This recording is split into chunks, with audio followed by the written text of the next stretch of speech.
আউযু বিল্লাহি মিনাশ শাইতানির রাজীম বিসমিল্লাহির রহমানির রহিম। রাসূল কারীম সাল্লাল্লাহু আলাইহি ওয়া সাল্লামের কাছে সাহাবীদের থেকে প্রশ্ন এসেছিল। কাদের থেকে? সাহাবীদের থেকে।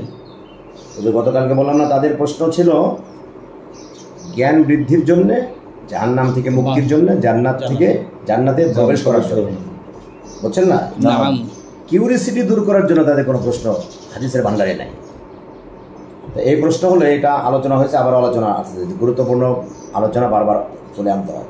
মান আ'লামুন নাস, মান মানে কে? আ'লামু মানে সবচেয়ে বেশি জ্ঞানী। আ'লামু আফআলু, ইসম তাফদীল। এটা মানুষের মধ্যে সবচেয়ে জ্ঞানী কে, এটি প্রশ্ন করলেন। ওমান আকিয়াসুন নাস, সবচেয়ে বুদ্ধিমান কে? বলেন সবচেয়ে বুদ্ধিমান কে?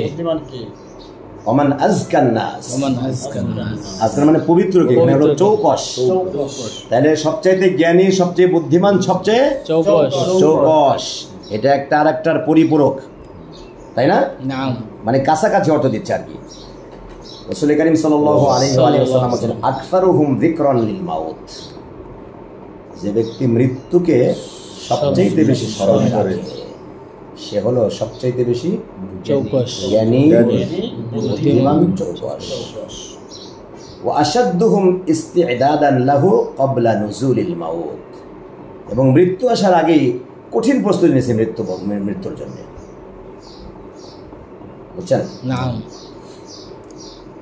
এইটার সাহাবায়ে কেরাম কেন মানে আখিরাতকে দেখতেন তারা সামনে, এই জন্য তারা দুনিয়া চলছিল তারা দুনিয়াতেও চলছে, কিন্তু আখিরাত যত তাদের সামনে, এই জন্য আখিরাতের কাজ করতে তারা মোটেও পিছপা হননি, বুঝছেন তো?